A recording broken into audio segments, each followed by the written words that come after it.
Hey, this is Sandy, And Randy. and we're here on AT Corner. Being an athlete trainer comes with ups and downs, and we're here to showcase it all. Join us as we share our world in sports medicine. Welcome back to another episode of AT Corner. To keep National Athletic Training Month rolling, we have our first story episode of the month of March. And today we are talking about what is the weirdest way one of your athletes has gotten hurt. This is going to be a good one. I can already tell. I feel like I've been saying this a lot, but honestly, I think we got like a record-breaking number of stories for this episode. Yes! Yes! That's exciting. I feel like it's something that every athletic trainer can relate to. Like, 100%. They walk in and they're like, so this is how I got hurt. Oh, yeah. Or they try not to say it that way. Right. And they just come off with that guilty look. So we do have the weirdest way one of your athletes or patients got hurt. We are going to be talking about also ways that people have lied to you about how they've gotten hurt, because we know that happens. And then we also have you ever had someone get injured and end up being something completely different than what you were expecting? Or did you ever have someone who looked like they got injured and they were completely unscathed? I mean, I feel like that happens with like Kids? well, definitely kids. But also, like, there's like those hits every now and then that you're like, oh, dude, that was a bad hit. Like, for sure, they've got to have concussion symptoms. Like, no way. And then you go up to them, see if they're okay. Yeah, I'm good. Yeah, I'm fine. And then literally after the game, yeah, I'm good. And then there's always the ones that like barely were tapped and like not look good. So right. Yeah. We've seen those before. Also, I know we're going to get into this, but the Instagram polls that I put up, the most one-sided polls that I have ever put up ever. And not just one of them. Like, legitimately, I think the one that was like the most least one-sided was 97% to 3%. Oh, like, so, literally, we have like... So is this data skewed? Yes. Like, it's literally everyone is in agreement on all of these things. That's pretty funny. So the very first one wasn't a poll, it was a question box. All right. What was one of the weirdest ways that your athletes got hurt? Do you have one to kick us off? Yeah. I mean, I can't remember if I've said this one before, but I've had an athlete chased by a coyote. Oh, right. Yeah. That was a weird one for me. That was new. Like, when I first heard about it, because like it was in the evening, so I got a call saying this person was like chased. Well, first I was told it was attacked by a coyote. That's scary. Yeah. So I was like, oh, I mean, are we fine? Are we in the ER? Like, did we call 911? Do we have rabies right now? Right. So she ended up being okay. Like, I think she just, I don't even know if she got bit. I think she just maybe got a scratch. I think it was more like she was just chased. Dude. So I feel like coyotes are usually scared of humans. Are scared of people. Yeah. Right.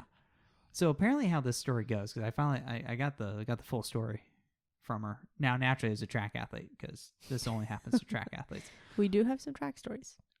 I told you. If it's a weird injury, it's happening to a track athlete. So apparently, like, where she was living, there was like a parking garage, and like she was walking, and like someone was like another car was driving, trying to get her attention, but obviously it's at night. Right. You're not gonna like just what? Right. You're gonna kind of keep going. Right. Oh, this makes it different that it's at night. Yeah. And apparently they were trying to warn her that there was a coyote ahead. The coyote saw her, and she took off running. The coyote then started chasing her. Oh, gosh. Oh, yeah. So then she had to, like, jump on top of, I think it was where, like, you know how they have, like, the dumpsters. Sometimes there's, like, an overhang to like a roof to kind of cover them. She had to literally jump on top of that to get away from the coyote. Oh, my gosh. Yeah, all in all, she was fine, but that was a new one. Seriously. I mean, if there's anybody who's gonna outrun the coyote, I mean, a track athlete. You're like, thank you, adrenaline. You're like, next time you're racing, just pretend the coyote's chasing you, right? We actually do have a coyote. No, we have 1, 2. We have 3 livestock farm animal stories. Okay, I can kind of see that, like for like the rural. Right, settings. Like, I could see that right happening. I feel like we should just jump right into those. All right. I'll start with this one from Chris P. He said, I had a wrestler who broke his collarbone by being run over by a cow. See, the noise was perfect too. We found out through his physical. He lived on a farm and got bored. So they went to go mess with the cows and, well, the cows fought back. LOL. It's definitely one of my funniest things I've come across. They probably tried to tip the cow, huh? I feel like that's what happened. Also, yes, Randy, I can always count on you for side effects. Yes, 100%. That's pretty wild. Mm-hmm. I'd probably have to double take. Wait, what? I had an athlete who broke his collarbone, not from a cow, but he was getting up to go to the roof, and the ladder fell. Oh, that sucks. He fell, and then the ladder fell on top of him. So the ladder broke his collarbone. Yeah. Yep, love that. Or I guess injury to insult. I guess at that point. Interesting. Seriously. That sucks. Mm-hmm. You want to read this next one from Zoe H? Yes, this one's by Zoe H. One of my baseball guys was bull riding over the weekend and got stepped on by a bull. Not sport related whatsoever. Nothing crazy happened, fortunately. He ended up with a large contusion on high hammy/glute. Dude, lucky. I know, seriously. It limited him for about a week due to the fact that it was a pretty deep tissue contusion. And yes, we did have a talk about making smart decisions during season. That's like always when my athletes get tattoos during season. Oh I'm my like, gosh. listen, I'm all about tattoos, but why did you decide to do this while you're out in the sun and while you're sweating and while you are literally being an athlete? Yeah. So my favorite was I had a distance runner. Like it was probably the week of conference, and I think it was like earlier in the week. She comes in and is like, "Oh yeah, I'm getting my wisdom teeth out this week." I'm like, "Wait, what?" And she was like, "Yeah, like I think the surgery date was gonna be for like a day, maybe like 2 or 3 days after before the conference meet." Oh my gosh! And I looked at her. I'm like, "You need to reschedule that." Right. She's like, "Why?" I'm like, "You're not gonna be able to run." What? Yeah, you're not gonna be able to eat. Right. That's gonna be a bit of a problem. Right. Also, like, you're gonna still be tender, so it's not like breathing heavily and like running's gonna feel fantastic. Dude, what would these kids do without us? I know. And Happy National Athletic Training Month. She did tell me, I made it for the week after. I'm like, good job. Okay, great. Thank you. This one's about pigs. This is our last animal story. There you go. There we go. We're hitting all the range today. This is from Savannah B. She said, one of my middle school volleyball athletes tripped over a fence to get to her pig who is having piglets. Aww. Once she realized it was nothing more than a small bruise on her shin, she was completely fine. Poor thing. That sucks. But piglets. I hope she brought in some of the piglets. Oh my goodness. I mean, come on. It's piglets. They are super That's cute. They are I mean, I would probably trip over a fence too. For the piglets. Even pigs. And pigs. You want to read this next one? Yes, this one's by Anonymous. Professional hockey player sprained his LCL in his knee doing a pigeon stretch pregame. That's brutal. Oh, that's brutal. Yeah, I could not believe this. I was like, excuse me, what? How? Well, no, this is my favorite part right here is the question. I think he was just forcing it. Probably, actually. I could probably see an athlete. Well, I don't really feel it, so I'm going to really push into it. Like, this is a real big game. Just like, ugh. Or like, hey, I feel it, but if I push more, I'll feel it more. Oh, yeah. Mm-hmm. More is better. Mm-hmm. He does that position all the time. It was probably a high grade 1. No major laxity, but he felt a bit of a pop. Dude. Very painful with various stress testing. We were on the road, and I ended up having the doctor that was covering check him out as we weren't going to be back home for a couple days. Pretty simple confirmation evaluation. I think he ended up missing about 2 weeks. Dude. He was a super high draft pick, but got buried in the minor leagues.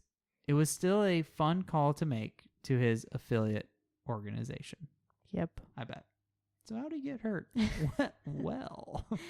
So you've had your athlete. I've had a couple athletes who've gotten hurt before the game. Have you had that before? That's a good question, actually. Actually, I feel like I have at least one a year. You know what? I've had blood before. Yeah, I mean, I'm trying to remember what the context was, because I remember someone came up bleeding, and I was like, "Bro, it's pregame. Like, how are you bleeding right now?" Man, what was that? I can't remember. I had someone tear their ACL before the game. I had someone tear their meniscus before the game. So the first one was a women's basketball player. The second one was Oh, that's sad. Yes, it was a visiting team. The second one was a football player meniscus tear before the game. Lineman. Just stepped weird, like literally. And then what else have I had before the game? Definitely blood and stuff. Yeah, I think it was a finger. I think it was during like their warm-ups, and like he went to dunk, and I think he cut his hand on the rim. I think that's what happened. We have a couple of finger stories. See? Well, I guess if something weird's going to happen, it'll probably be to the fingers. You know what? This one is non-game related. This one was after a practice, I think. Okay. Oh, man. Couldn't the tail end of practice. I know. Those are the worst ones. I know. You're like getting ready to go home and you're like, no. Or they're like, if you just would have finished practice 5 minutes earlier. I know. Seriously, this wouldn't have happened. So Emerald F says, I had an athlete heel click, and when he landed, he sustained a tib-fib fracture. Heel click. Dang. The team was wrapping up a drill practice. The guys were belting out some song. I can't for the life of me remember it now. The athlete comes running off the field singing with everything he has. He jumps, he heel clicks, lands, and cries out in pain. Oh, no. The whole team went silent as I ran over. One of the guys just looks at me just pale and said, it shouldn't look like that, Emerald. Oh, love that. He definitely wasn't wrong. The lower leg was bent at almost 90 degrees, foot upwards toward the other knee. Nice. We got paramedics on site to transport him for what ended up being immediate surgery. His mom was in town to visit already, so that was great. The song had been removed and banned from every playlist my lacrosse team has. Also, it happened to be on my birthday last weekend, haha, but he was out supporting the team Tuesday for their home game. Nice. That's so unfortunate. Seriously. That is a very weird way to get hurt. Also, like a celebratory. You know, actually, we talked about this before, like celebration injuries. Yeah. Happens more often than you think. I had men's basketball one time. I think a kid got concussed because they were wrestling in the locker room. We also have some locker room stories. Of course it's going to happen. I was like, why? Why? Why do you think they're wrestling in the locker room? Why must we? Especially in season. Like, how dumb. Haven't you wrestled in the locker room? No. Yes. I feel like I've heard stories of you wrestling in the locker room. No, that doesn't sound right. Maybe in the hallway. In the hallway. Yeah. Yeah, there was one time we were athletic training students because we used to mess with each other a lot. And there was one time I wasn't having it one day. And one of my now colleagues, my fam, tried to mess with me. Yeah, we took our wrestling a little seriously that day. That was pretty funny. But we weren't in season, so it was fine. You're always in season as an athletic trainer. What are you talking about? Oh, you know what? Going back to the locker room. Uh-huh. I know we have more locker room stories coming up, but I had before I forget this, I had an athlete who got injured because he was being thrown in the laundry bin in the locker room by a bunch of other guys. Nice. I was like, guys, I thought this only happens in movies. You know what? Speaking of just athletic training student stuff, we should have an episode on injured as an athletic training student. We've had one injured as an athletic trainer. Yeah. But I mean, athletic training students, I feel like, are in a more prone position. I feel like Megan, our Precision AT and Mass General Brigham partner, I feel like she takes the cake with breaking her ankle. Yes. From a cooler? Yeah. In a cart? Yeah. 100%. Mm-hmm. 100%. Okay, I can literally not wait for this next story because I have literally been waiting all week to tell you the story because I cannot believe it. It's insane and it makes me laugh so hard. Okay. So you get to read it. Oh, I get to read it? Uh-huh. All right, this one's by Jackie M. At an extreme sports camp, a staff member got distracted by a camper in the equipment cage and got the air compressor stuck in his hand. Like in his hand. While it was on. Wait, okay. While it was on, yeah. It put air into his hand like a balloon. Wait a minute. No, wait, how did it get stuck in his hand? Okay. When he pulled the needle out, the blood closed the hole, so the air couldn't get back out. You could push on the dorsal aspect of the hand and watch the air go into the fingers, and then push on the fingers and watch the air go back to the dorsal hand. We did first aid and wound care, then sent him to the ER, but they didn't do anything. Turns out the air will just naturally diffuse out of your body. He was in pain, but the hand was still fully functional. I think it went back to normal after a couple days. We were worried the air might cause a heart attack / emergency. That's why we sent them. But I guess that's not the case. Dude. How did it get stuck? Wait, like what happened? They got distracted. And just shoved the needle into their hand? Like, wait, what? I have no idea, but that is just, I can just imagine, like. All of a sudden you have air. Because you have so much extra space. Like, think about, like, on the dorsal aspect of your hand. I mean, how could you not just sit there and be like, just play with it? I know. I would totally play with it. That's hilarious. I mean, I get the fear because, like, obviously if there's an air bubble in, like, your vessels, like your arteries or veins, like that could be very dangerous. No, it's not. Not good. So I could see that, like, oh shoot, like this probably can't be good. I'm surprised they didn't just like stick a needle to let the air. They're just like, and watch a little capillary bleeding go. That is, I could see why that's pretty funny. Dude, I know. I've been waiting to tell you the story all week. That's pretty funny. That has to take the cake as most unique. Yes. I was not expecting this at all. Yes, I would not expect air compressor stuck in someone's hand, blowing their hand up like a balloon. So this does remind me, though, I did have an equipment person. So we had our athletic training clinic across from our equipment room. One time we had the cow with the tire it kept getting stupid little spikes in it when we would drive it over to the field, and somewhere along the way there are like these little spiky things. Yep. And so the tires kept popping, and then we ended up sliming the tires, and then like just there were tire problems. Okay. And our equipment guy used to take care of them. And so we gave it to our equipment guy. He went and he was blowing up the tire, and the tire legit exploded in his face. I bet that was so loud. Scary. Well, first of all, we heard it. I heard it and I was like, oh, that's not good. Yeah, I'm sure that like being right there, that's terrifying. Yeah. Probably dangerous. I feel like dangerous. Yeah, he came over and he had blood all over his eyebrow. So luckily that was it didn't hit his eye or anything. But yeah, true. Holy crap. Dang. And I was like, are you okay? Like, what the hell happened in there? Seriously. I was like, is your hearing okay? Because that was loud from our office. So. What? Bad. We do have a couple of tire popping stories. No, we do have an eye story, but I'm actually, you know what? I'm gonna skip stories if we keep going out of order. So let's. Yeah, maybe it's a good idea we don't. Okay.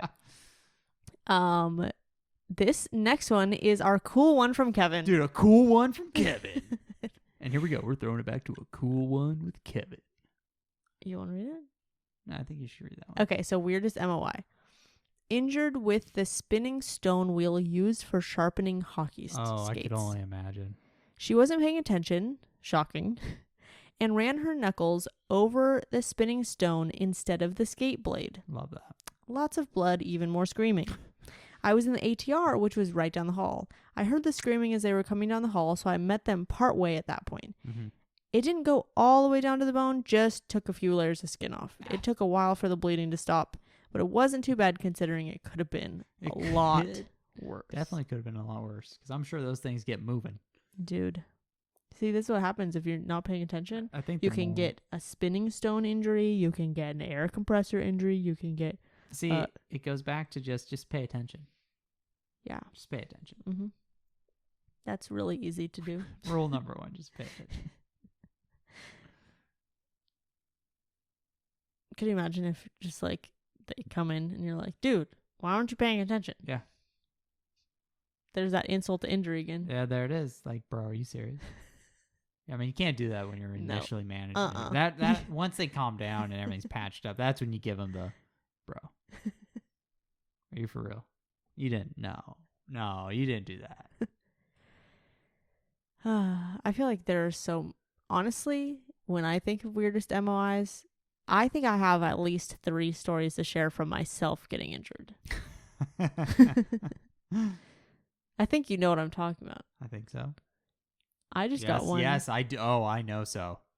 I just got the stupidest injury so we were rock climbing and stop laughing. We were rock climbing and I made it across the wall and I'm going to now go up because it was like a route that goes like across and then up. And there's this big like ledge that it's called mantling. So you have to like get up and over it. And my foot was on a little tiny chip, which is like a tiny rock on the wall. And my foot slipped the first time and I was like, oh, like not thinking much of it, right? And then I go to push my hands down. So now my rib is above the ledge and my foot slips again. And I do everything I can to like keep myself on the wall, right? So I like lean over and I put my rib right on the ledge. And all of a sudden, all my weight is on my rib, and I just hear a pop. And luckily, like, it didn't hurt that bad. Yeah. But, like, I heard and felt the pop. And I was like, oh, that can't be good. This can't be good. And I, like, look at my rib, and I look at my friend, and I was like, hey, I think I just, like, did something to my rib. That was really not good. Like, that destroyed my rib. Yeah, I was like, this, like, it can't be broken. And I was, like, trying to breathe and trying to, like, palpate and trying to, like, figure out what the hell I just did to my rib. And I was like, okay, let me just like make my way down, figure out like what level this is. And like, is it bone or is it cartilage or is it like intercostal? Like where am I reaching? Soon to realize that I have this giant deformity on my rib. It does not look like the other side. And yeah, I definitely did pop that rib right off the cartilage. So yay. We should put my x-ray in the Facebook group. Good. We could do that. Yeah. So that's what I'm currently dealing with. I don't know if I said this one. I know I did the one where we worked out in the athletic training room and I threw up and then they decided to put me on a stool and send me towards a wall. I know I did that story. Uh-huh. But I don't know if I did the one when we were students and we were practicing equipment removal. I was just thinking about this. And my said fam colleague that we had that wrestling match. Keep in mind this is like 10 p.m. right? This is like 10 this was late, yeah. This was into the evening that we were all practicing equipment removal. This is like pre-Sandra. I didn't know of him at this point. This was how many? I think it was just the 3 of us. I think it was me and like two of my cohort. Uh-huh. And again, we're practicing equipment room, right? So I got the football helmet on, mm-hmm. right? And you know those pesky clips for the face mask, right? Especially the push ones. Like if you don't have the tool, right? Yeah, you could do it without the tool, but it sometimes get a little pesky. So we got that off. But then there's the pads, like the pads on the inside, the cheek pads. Again, those are really pesky. Those are really hard to kind of get off sometimes, especially because like in those ones, you can fill them with air. So they have a thing that actually goes to the outside of the helmet. So they're kind of locked in. It's not as easy as just going in and like popping them out, like the ones that clip in. Right. And we decided it was a good idea to use the screwdriver to try and pop one of those out. But like through the ear hole. So basically with the screwdriver, as we're going through the process of trying to pop out one of those bad boys, it doesn't pop out nicely. It's not like a boop. No, it's a very forceful, like, boop. It goes like it's going out. Well, in that event, it went very fast, uncontrollably, into my ear canal. I felt sharp pain right away. And we were like, uh-oh. I thought I could still hear. I blocked the other one and people were talking, so we still heard. So that was good. That was a good thing. And then I kind of checked inside the ear and, oh yeah, it's bleeding. Dude, you're so lucky that it did 100% not go into the eardrum. Yes. So, cleaning up the blood and how we were able to be in the lab, just students, is maybe questionable. But at that time, our actual clinical coordinator, one of our professors, would always check the lab to make sure everyone's good. And like before he would leave for the evening, came in right at that exact moment. Yeah. Let's just say he wasn't exactly enthused to have to evaluate my ear. But I have to say I was honored because I was evaluated by our clinical coordinator. Yeah. Good times. That just reminds me of when I went to you and I went to the ER for my foot. Yeah. And one of my athletes was there. Oh, yeah. That's right. Who couldn't hear. Oh, yeah. In one ear. Yep, I remember that. So we went to the ER because I got a bee sting on my way to class, which was normal. Like you were very injury prone at school. I was very injury prone. But I had I was just walking, and actually it was down a hallway, my favorite hallway, because it was outside. Trees on one side, bushes on the other. Like obviously it's gonna be full of bees. So just walking to class one day, got stung in the calf, whatever. And that was my first time. I think that was my first time being stung by a bee. So it was like whatever. And then like literally, it was probably a couple months later, walking down the same hallway. And I get stung by a bee again, just walking, like literally not doing anything. But it got stuck in my sandal. And then I ended up having I had a red line coming up from the bee sting. My foot got so swollen. Yeah. And there was like a red thick line going like up my vein. And so I called like this nurse hotline and I was like, hey, is this supposed to happen? They're like, you need to go to the ER like right away. You cannot go to sleep. So I did that. By the way, that was like 30 minutes in and out of the ER. Fastest ER trip we've ever had. We actually we weren't even in a room. No, they put me in the hallway. They gave me this red allergy. They put you on a gurney bracelet. In the hallway. They put me in a gurney, yes. It was the fastest ER trip ever. They took care of me. It was also the weirdest because we were in a hallway on just a gurney, just sitting there. It was kind of weird. That was very interesting. Yes. But yeah, my athlete I was like, hey, what's wrong with him? Like, what are you doing here? And he was like, oh, I can't hear out of my ear. Oh, yeah, that seems problematic. Yeah. Oh, okay. Okay, this next one is from Shelby C. Speaking of hallways. Yes. Hey, look at that segue. She goes, one of my athletes was walking down the hallway of a hotel that had wood planks on the walls. He was running the dorsal aspect of his hand along the wood. Why? Why? You do that. I do that. I do that at Disneyland. I'm scared to actually have this happen at Disneyland. I don't think I do that. You don't? I don't think I do. Oh, okay. Well, maybe this won't happen to you then. At one of the breaks in the planks, he caught the edge of it and jammed that chunk under his nail. Oh, shoot.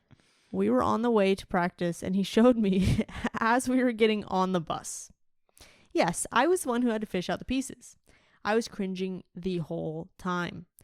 Athlete was surprisingly chill about the whole thing. Thankfully, we were some of the first people out there, so I could do it before the bus moved. Could you imagine? Oh, seriously. I just alcohol wiped some tweezers, told him, this is probably going to suck, and then tried to be good heads up. as gentle as I could. I was trying to grip the sides of the piece and not the top and bottom because I couldn't bring myself to go top and bottom with sharp tweezers. Yeah. But it was a bit too wide. I got the first piece out, the smaller one, which took a bit, and then the bigger one came out easier because I could grip it better.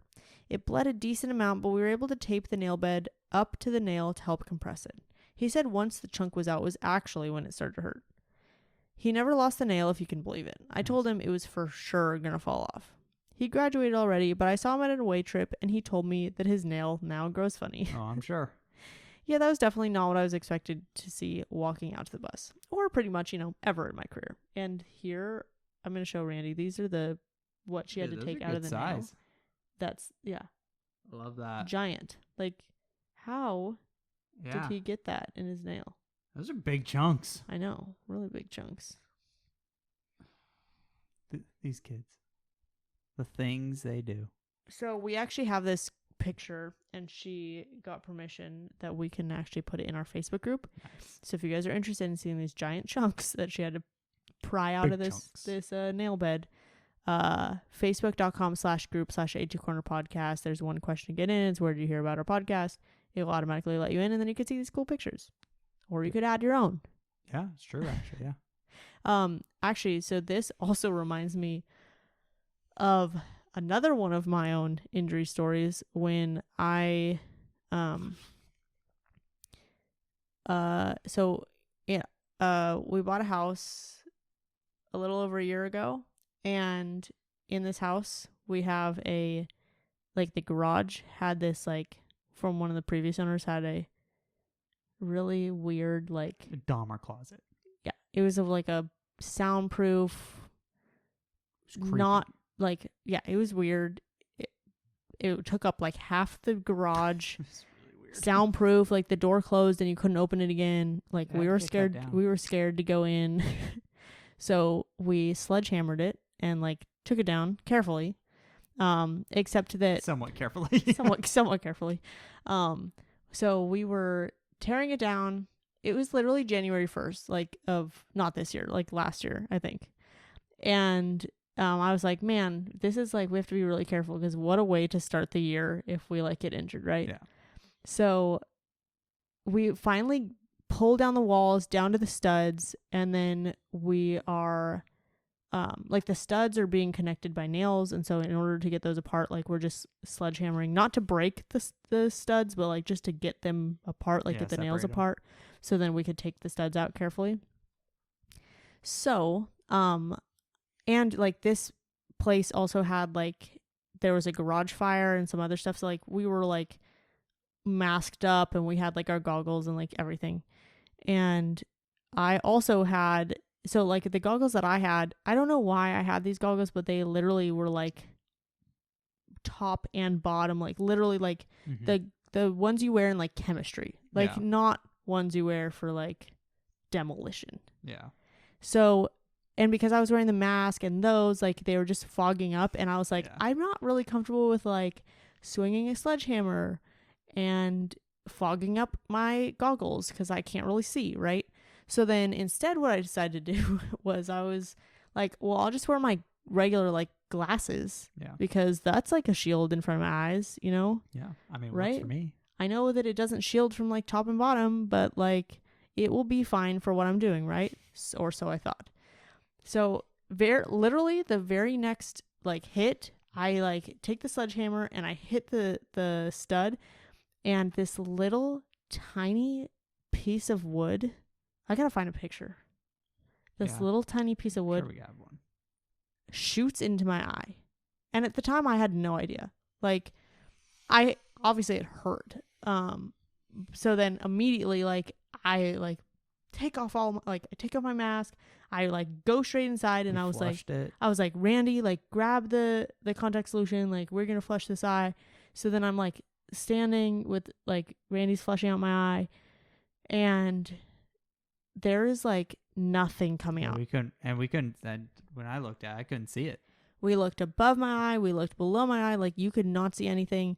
And like it was not feeling better. And I was like, I've had so many corneal abrasions, like stupid amount of corneal abrasions. Like I know what corneal abrasions feel like. Like this felt like, it kind of felt like that, but it also felt like it would be fine.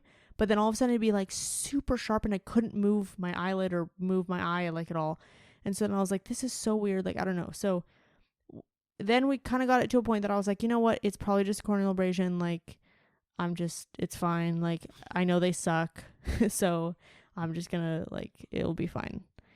And then, so we just went back to work. We were like doing all whatever. We finished up the job, went to bed, woke up. And like sometimes the next day, like after you sleep for a while, you wake up and it still hurts. And you're like, oh man, this is like an actual corneal abrasion, right? Well, like the reality's setting in. Right. Woke up and like it didn't hurt. And I was like, oh, that's weird. So then I did it again. Like I was just like going through the day, and then all of a sudden like it did it again where like my eye was like super sharp. I couldn't like move it at all. It would get super teary, like super teary. And I was like, what is going on? I do not understand. This happened for probably 3 days? Yeah. Something like that. And it was over the weekend, so then I had, and the holiday, so then our eye doctor wasn't open, so then I called our eye doctor and I was like, dude, like can you look at my eye? There's something wrong. So then I went into the eye doctor and they like looked at it. They got me in like same day. They looked at it and they were like, okay, there's like not like we see like corneal abrasion, yeah, but like, you know, just do these steps, you know, you're doing all the right things. And then I go home, I take a shower, and in the shower, a wood chunk comes out of my eye. Literally, in the shower, like comes out of my eye. It was a good chunk, too. It was a big chunk.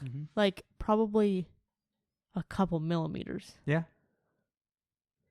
It was a big chunk. It was a big chunk. I do not know how that stayed in my eye for multiple days. And how it did not cut my eye. Yeah. Well, I mean, it was cutting it. It was abrasing it. Yeah, it was. Crazy. But here's the thing is, like, I've also had, and I've shared this on our, if you scroll way back in our, on our Instagram, I did share a corneal abrasion, like, we did like a case study, like on me, because I had, at softball, I got some dirt like in my eye, and like I had, it was under my contact, and then I rubbed it. It was stupid. And then it embedded itself in my eye. So then I had to go to urgent care and get like the fluorescein dye and then like the everything. So you can actually, our doctor was like super awesome, and he let me film the whole thing. So we did put that on our Instagram. I will put a little caveat on there that like I have a really bad like visceral response to water. Like I like hyperventilate when like water comes in my face, just because of like a past like boogie boarding thing. But basically the you can see the whole process. Like it doesn't hurt at all, but like I do like every time he flushes my eye, I'm like yeah, it doesn't hurt, but you can see the whole process is on our Instagram. It's pretty cool. But I mean, now that it's like my eye doesn't hurt, but I shared that whole story on there. So yeah, lots of fun eye. Yeah, you do have a lot of fun eye stuff. Yeah. See, weird. Yeah, weird. It's because you didn't like close your eyes real fast. Honestly, if it wasn't me, I wouldn't have believed that like whoever was like, oh yeah, I had some wood stuck in my eye for a couple days. What? Yeah, no, I wouldn't have believed that. Except that it literally came out of my eye. Yeah, but it's because you didn't close real fast. Yeah. Our next story is about an eye, actually. Oh, perfect. This one's by Adrienne G.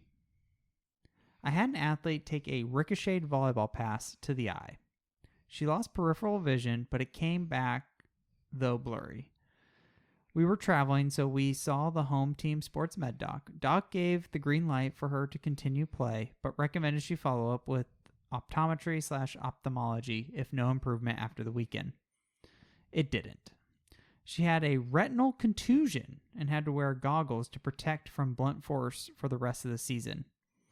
Once her contusion cleared, they found she had a hole in her retina, so she had to get it lasered. Dude, a hole in her retina from getting hit in the eye from a volleyball. That's what I was going to ask. Like, was the hole there already and the contusion, that's a good question.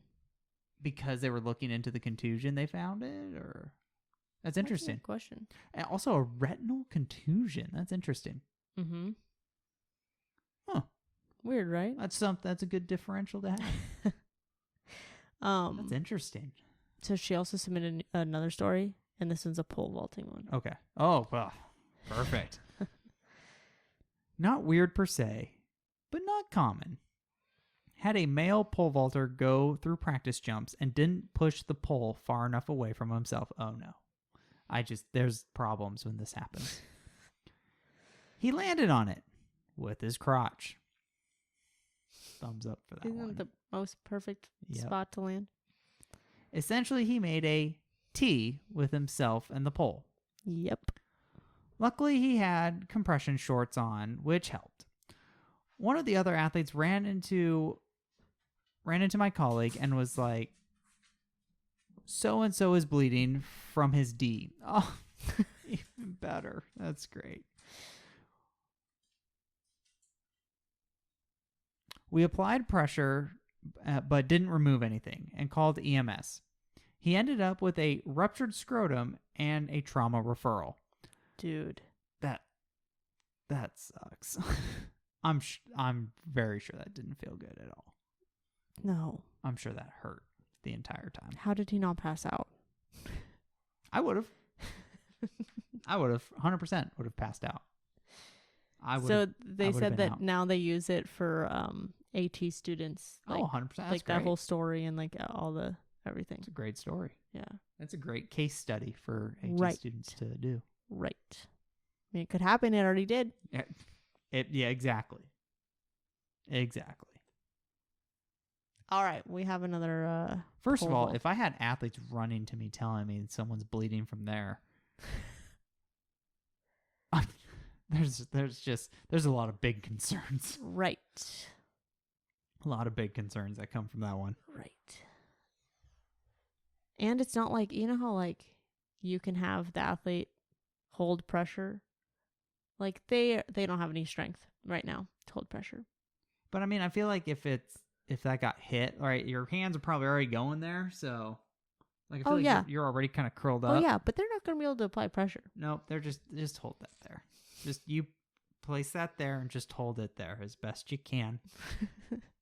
Good job. You're doing great, buddy. Ambulance is on the way. Pole vault. We got another one. Oh, love that. This one's a gem from Jen. Track was that's where all you have to say. Track was. Yep. That's all you gotta say. No, you just have to say track. Yeah. Track was practicing inside as they are going to want to do here in upstate New York in the winter. We have a couple of kids every year that pole vault. I get a call to come down to the field house because we have an injured pole vaulter. I figured, okay, maybe the pole snapped. He landed wrong. All the things that could go wrong with pole vaulting. Like, yes. You know, maybe ruptured scrotum. Yeah. Well, pole snapping's already scary. First of all, it is the most hideous noise at a track meet to hear. Anytime you hear that thing snap, you're like, oh no, is everyone okay? Right. Jen continues with, I'm panicking a little because I hate pole vaulting and I hate how dangerous it is. I get there and the kid is bleeding profusely from his nose. I said, what happened? Did you hit your face on the way down? Did you hit the pole? What happened? The kid answers, no, coach told me really to drive my legs up, so I did. But then I also bent forward and kneed myself in the face. The kid broke his own nose trying to pole vault. You know what? That actually is probably the most track thing I've ever heard. Uh-huh. Like, that is the most relatable track thing that I've ever heard. Mm-hmm. Like it's 100%. Like I can't even have a response because I feel like that's 100% believable. Like I had a track athlete sprain their ankle tying their shoes. How? I still can't figure it out. And it was the one he was tying, and he sprained his ankle. So this story. Are you sure that they were not lying to you? Okay, first of all, why is that your lie? That is not much of a better lie. Yeah, I was tying my shoes. Excuse me? Almost anything's a better lie than that one. That tracks. That really tracks. Get it? Tracks. No, but I could definitely... I feel like I could have that conversation. Like, yeah. So this next one's not a track one. I'm sorry. Oh, that's okay. However, it is another gem from Jen. Okay. My 6'7" baseball player / hockey goalie comes into the athletic training room and says, "Jen, I can't move my neck. Love that. I can't turn my head." "Okay, what's wrong? How did this happen?" He says, "I was bowling and I was trying to impress this girl and I looked over at her as I was bowling and then I couldn't move my neck." There we go. Jen says, "There you go. Neck injury due to impressing girl. He wasn't even with her. He was with his friends, but saw her a couple lanes over." Even better. I mean, it just, all you had to do was hit that mechanism and, Mm-hmm. That's usually when you're trying to impress, that's where a lot of bad decisions can happen. Yeah. Put your own neck in jeopardy. Yep.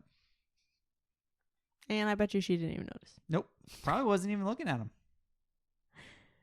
Probably looked in that direction, but wasn't even paying attention. No, that's when you go, was it worth it? No, it doesn't sound like it was. It does not sound like it was. Okay, but this next one's literally insane. Okay. This one's by Callie H. Fell through the first floor of a house. Okay. Yeah, okay. That was in the question box, and I was like, please, I need to know more about this. Need more on this one. There was a massive house party over the weekend 2 years ago. They maxed out the occupancy by more than I even care to count, and the whole first floor of the house collapsed into the basement. No way. That's so scary. What the heck? Yeah. 911. Could you imagine just like the whole floor? Just gone. Everyone's going down. Yep. 911 was called, and there was a gas leak as well. Oh, even better. It was a mess. I think there were upwards of 150 to 200 kids there, about 10 of them being my athletes. Of course. I saw it on the news before I got into work and thought it was ridiculous, and then found out my kids were there too. Yep. Thankfully, my kiddos didn't sustain major injuries. Most were minor cuts and bruises, along with just being sore. Well, yeah, they literally just fell a story. Yeah. I think my worst one was maybe whiplash. I had a few ankle sprains and deep contusions as well. If I remember correctly, one kid who was a student at a different local school was seriously hurt and almost lost his leg due to the injuries he sustained. What the heck? I guess, you know what? I mean, you don't really think of like your floor in your house having a max weight limit. No. But apparently it does. Yeah. That's not something that... to 200 kids. Dude, all in one spot. So next time that you invite 150 to 200 people over, just remember you should probably do it outside. Or test the weight limit of your house to make sure that's acceptable. That's wild. So I feel like this kind of lends... I feel like that one has to take it now. I feel like they, like, each in their individual ways, you're like, do. Oh, this one. And then you're like, oh my goodness, yeah, this but one. This one, and then like, you're destroyed like, a house. Oh, dude. And 10 athletes, like 10 of our athletes. They almost blew up the house. Blew down the house. Well, they blew down and almost blew up, too. Oh, true, with the gas leak. With the gas leak. Insane. I'm surprised that, like, most everyone was okay. True. Everyone landed on each other. Yeah, probably. Well, that's probably what happened. The kid that almost lost the limb probably had a crush injury, and that's probably why. Oof. Which is already dangerous. Right. Ugh. That's crazy. Have you ever had an athlete lie to you about how they got hurt? I don't think so. Oh, no, you're lying. No, because you are lying. No, I think they've all kind of at least fessed up that, like, all right, here's what happened. So they did lie and then they fessed up. Yeah, but eventually I got the truth out of it. Actually, we had someone who said, actually, no, my athletes tell me the entire truth, and then I have to figure out how to tell coach. Yeah, it's true. Yeah, I've had an athlete like keep me regularly updated on her cycle. Mm.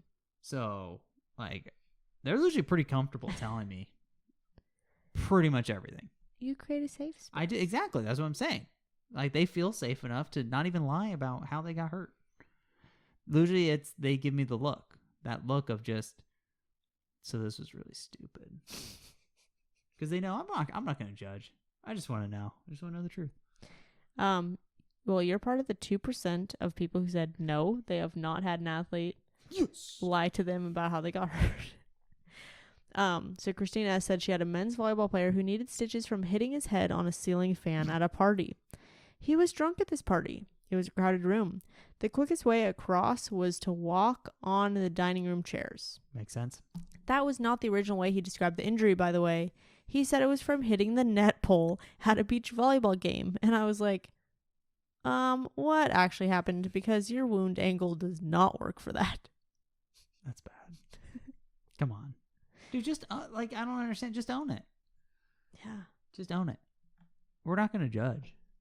Yeah. I mean, we're going to think it's probably a little funny, but we're not going to judge. Right. Like, I think they forget, like, we were college students, too. Yeah, but you were. Yeah, exactly. We're old now. You just don't get it. I don't get it, even though I'm pretty hip to their lingo. Mm-hmm. It's bussin'. Yes. I stay hip with the young crowd. You want to slay this next story? On God. All right, this one's by Erika W. I work at a high school, and this seems to happen pretty often. A basketball athlete came into my office saying his knee was hurting from practice. While evaluating his knee, one of his friends asked, "What happened?" He replied, "I was trying to jump over the bench in the locker room. I slipped and hit my knee on a locker." From across the room, I said, that's what that noise was. My office shares a wall with the boys' locker room. He looked over to me with wide eyes and said, "Sorry, I thought I'd get in trouble." No. Well, but no. Yeah. You won't. I've definitely, one of our ATRs is right. Oh, yeah. Like, it has a door to the locker room. Yeah. And, I definitely hear how loud it gets. Oh, it gets rowdy. Yep. And I'm like, ooh, there is some stuff going on in there that I will probably hear about later. Someone's going to come in and need something. Or just people are going to be put in the laundry bin. It's fine. And get hurt. Yep. Doing so. I actually had a baseball kid who stepped over our bench. I shared the story recently, but he stepped over, the bench in the dugout. And he, cut his shin, and he didn't think much of it. But then he was, looking down, and he was like, ooh, this actually... maybe I should go get this looked at. He comes in the athletic training room and is like, hey, I stepped over the bench. I scraped my shin. And I look down. There's a literal chunk of adipose tissue, he filleted his leg. Coming out of his leg. It was a little pinhole. And so, I was able to, move his tib anterior so that I could see probably a 1/4 of an inch deep. Nice. And I was like, dude, you're going to need stitches. I can close this up, but you need more. That's yeah. That's bad. Can't have that. So then he was like, okay, well, do I have to get stitches right now or can I go take BP? And I was like, let me steri strip it. You can go take BP. But you have to go within 6 hours. Yeah. And he was like, okay. And he did. He got stitches and it was all good. But thank God. Yep. Okay, so this next one is from actually my former co-head. And I think it's the first story we've gotten from her. Nice. I know. But it's probably because, I feel like I probably share all the stories. Yeah. It's our dog, Stephanie. It's our dog. Hey, there's a new one. Our Dawg Stephanie? Our there Dawg you go. Stephanie. Oh, we got a new one. You want to read? Yes. So this one's by our Dawg Stephanie. Now she's never going to submit a story. Never again. We've scared her off. I was working in the athletic training clinic, and in walks in one of my cross-country runners. Yep, there you go. Right there. That's it. That's the story right there. Yeah, that's it. I walk over and ask her, "What's up?" She looks at me and says, "I think I have a concussion." All right, you probably do now. Now, I know she is a cross-country runner and shouldn't necessarily be doing anything that could get her a concussion. Right. So I ask, "Really? Why do you say that?"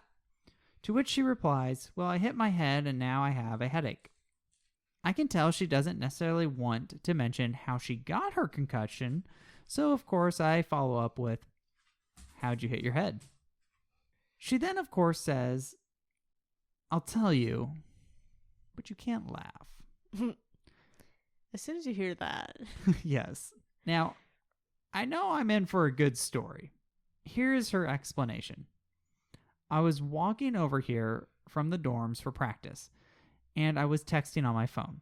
I wasn't paying attention to where I was going, and I ended up walking into a stop sign. Classic. Oh, gosh. At this point, I give the little, "Oh no," while kind of laughing, but only because she was also laughing. Then she says, "Yeah, and there was also an ambulance driving around the school parking lot, and I'm pretty sure they watched me walk into the sign." Oh, man. At this point, we are both full on laughing. She was a great sport about the whole thing, and after we got that out of the way, I completed a full concussion eval. I guess this was a great reminder that we shouldn't text and walk. Dude, Stephanie will understand that we literally had so many concussions at once. Yeah. It was this semester from hell. Yeah. I mean, I've actually had multiple cross-country concussions. Right. Actually, Well, you wouldn't think so. I don't. I had an athlete sustain one falling during a race. Oh, wow. And It actually happened during cross-country? during cross-country, she fell, and her head basically caught someone's elbow. Oh, my gosh. How unlucky. How unlucky. Concussed. I had a cheerleader who was running outside of the baseball, practice. Uh-huh. And, out, not on the field, but, Yeah. outside of the field. Yeah. And someone hit a home run, and it found her. Yep. I love that. Mm-hmm. Honestly, what are the odds? What are the odds? That's pretty... I think that person should have bought a lotto ticket. Yes. I actually really like this next one. Okay. It's kind of sad. Great. Sweet. Okay, go for Well, it. it has to do with a concussion. Oh, okay. Well, I mean, all these injuries It's are a stupid really reason, sad. and then you end up getting a concussion. Well, yeah, these are injuries. They are sad. Okay, so a baseball player came to me with symptoms of a concussion. This is anonymous, by the way. Okay. Headache, dizziness, and said he saw stars. He said he was in the locker room and accidentally slipped and might have hit his head. I spent about 10 minutes trying to get a clear story, but it just wasn't adding up. I called coach to see if maybe something happened to him and his teammates. I was thinking maybe someone was bullying him or he got hurt on the field and he just didn't want to say. I called his mom and let her know what was going on and maybe she can get a better story. After the doctor's appointment, mom called and said he threw a ketchup packet at a teammate and his teammate slapped him. He missed his first baseball game because he had to do the return to play protocol with me. Mom was not happy. I could safely assume mom wasn't happy about that. He kind of had it coming, Yeah, but also... he for sure had it coming. Why throw the ketchup packet?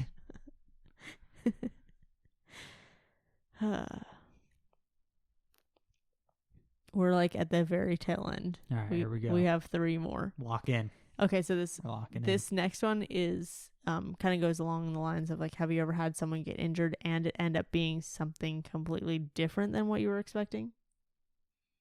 Okay. We actually got a lot of ACLs for this one, and I could see that. Yes. I can see that. Yeah. Also, this one is a one-sided. 99% of people said yes, 1% said no, and all these polls have over 100. But you know what? I think that really shows that like real practice, like real life, is different than the book at times. Right. I want to know what the 1% no was. Like, man, you just have by the book injuries, I guess. That's nice. I know.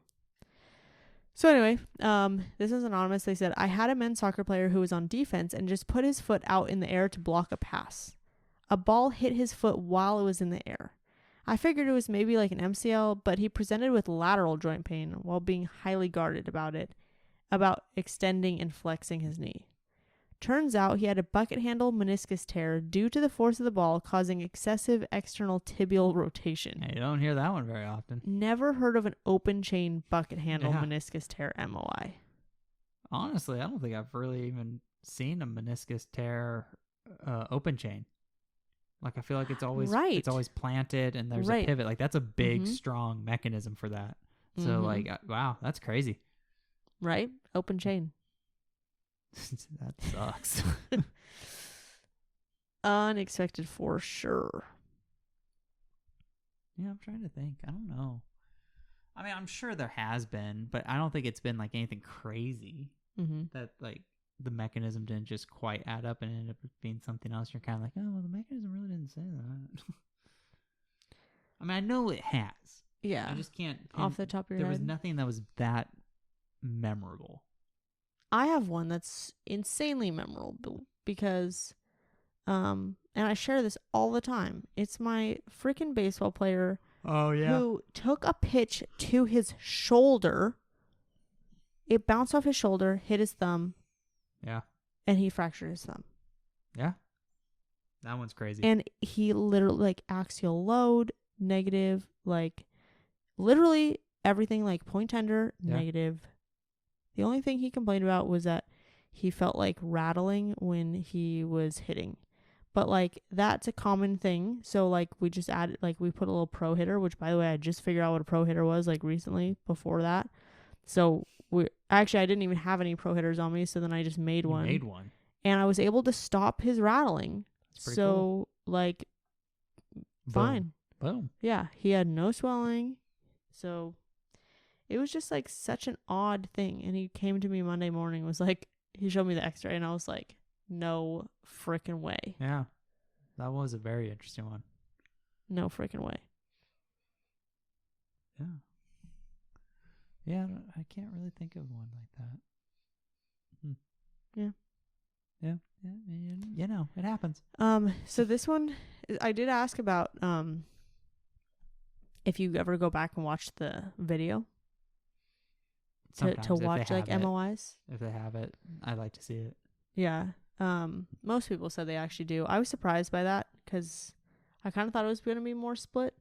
Yeah. I mean, I don't know if I really hunted down. That's what some people said. They were like usually the athletes just come in and show me. Yeah, a lot of times that's what happens. Yeah, and I like to see it. They'll ask like, "Oh, do you want to see?" I'm like, "Oh, heck yeah." Oh, right. Usually the coaches will be like, "Hey, you want me sending you that?" And I'm like, "Yeah," but then they forget.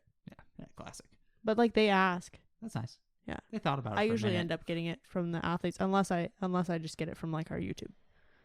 For if it's like a game. I mean, I've asked coaches like, "Hey, what happened to this kid?" Right. Like if it's if they're kind of weird about their story or like the way they described it, I'm like, okay, wait, what really happened? Like, did someone actually see what happened? I've had a coach who literally swore up and down that this kid was lying, and I was like, no, I'm pretty sure he's telling the truth. Yeah. I was like, I'm pretty sure it happened at practice. And he's like, wait, he didn't pull himself from practice. He didn't come to you. He didn't like. We're not like accusing you of anything. We're just saying it. We think it happened here. He's like, no, I know it happened at home. I know that he went to a party or something. I'm like, I don't know. No. I think he's telling the truth. I did give one of my athletes a hard time because it was a non-contact injury, and when I went on the court, like he was saying ACL, but like at the time I didn't really feel a super weird endpoint. Like it actually felt okay. Mm-hmm. And he was complaining, like he was like, "Oh yeah, like I felt my knee go like out, like lateral." Mm-hmm. So like whatever, I did some tests, and yeah, it kind of felt weird, but like everything else felt alright. I'm like, oh okay, like well probably like LCL, like that kind of looks kind of weird, and like eventually it was ACL, but then he shows me the video, and you can see a valgus collapse. He's like, "Oh, I guess it didn't go out." I'm like, "Yeah, you're a liar." So I gave him a hard time about that one. I was like, "Yeah, you're a liar, dude. You don't even know what you're feeling." Right. He's like, "I could have sworn it went out." Like, okay. You're like, mm-hmm. It went in. That would have helped me. Right. Okay, so this was just like random. Oh, okay. Wait, before we go into that, one more about seeing video. Okay. We actually had a visiting team for women's basketball, and like where I was, I didn't get a great view of what happened. Mm-hmm. Like I could tell she landed really weird and it was very forceful.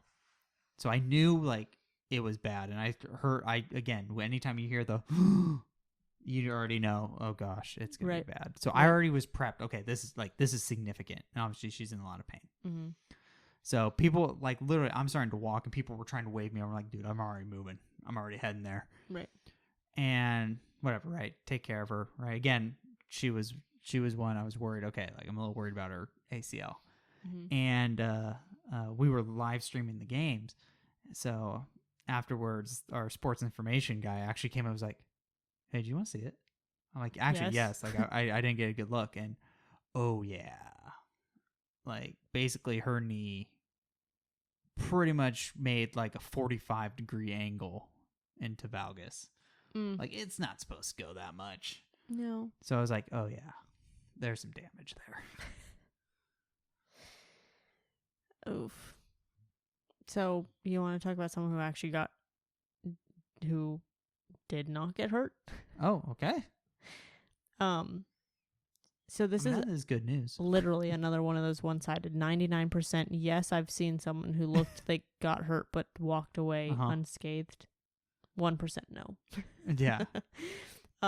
Cassie C said, I had a men's soccer athlete running full speed down the field get slide tackled. He did a full 360 flip in the air and landed completely unscathed. Wow. The ref even called an injury timeout as soon as it happened. I have never run onto the field so fast to get to him and have him laughing because he couldn't believe he was absolutely fine. He landed flat on his stomach, LOL. No soreness or anything. The true definition of looked worse than it was. Yeah. That's wild. Yes. Again, you have those ones where like you're like, oh, that can't be good, and they're fine. Right. It's wild. I feel like mechanism tells you so much, but sometimes you're just like, sometimes it's lying. You are just a miracle child. Yeah. Also, this one's just like, this is our last one, actually.